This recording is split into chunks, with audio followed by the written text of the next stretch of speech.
धान की बालियों पर लगने वाली इस बीमारी को आम बोलचाल की भाषा में लेढ़ा रोग, कंडुआ रोग, बाली का पीला रोग, हल्दी रोग, हरदिया रोग से किसान जानते हैं। वैसे अंग्रेजी में इस रोग को फॉल्स स्मट और हिंदी में मिथ्या कंडुआ रोग के नाम से जाना जाता है। पौधे से बाली निकलने के समय धान पर कंडुआ रोग का असर बढ़ने लगता है।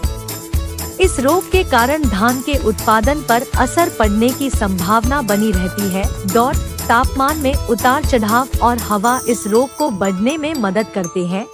इसलिए अगर किसी भी खेत में इसका लक्षण दिखता है तो किसानों को सचेत हो जाना चाहिए। यह रोग अक्टूबर माह के मध्य से नवंबर तक धान की अधिक उपज देने वाली प्रजातियों में आता है, लेकिन मौसम में बदलाव के कारण पूर्वांचल और बिहार के कई जनपदों में सितंबर से यह रोग बालियों में दिखाई देने लगता है, जब वातावरण में काफी नमी हो।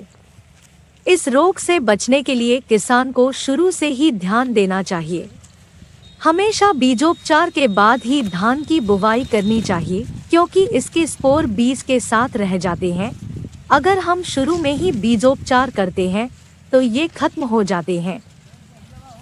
अगर किसान ने शुरू में ही बीजोपचार नहीं किया है तो इसका संक्रमण बढ़ने का खतरा ज्यादा होता है। बीज शोधन विधि से कंडुआ रोग की रोकथाम कर सकते हैं।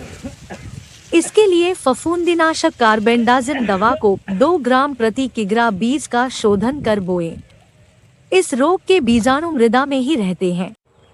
मृदा शोधन हेतु गर्मी में गहरी जुताई करें व खेत को ट्राइकोडर्मा धूल से या ट्राइकोडर्मा कल्चर से शोधित कर धान की रोपाई करें। फसल की प्रारंभिक अवस्था में यूरिया का प्रयोग संतुलित मात्रा में करना चाहिए। अब आइए हम बात करते हैं कि खड़ी फसल में इसका रासायनिक उपचार क्या है।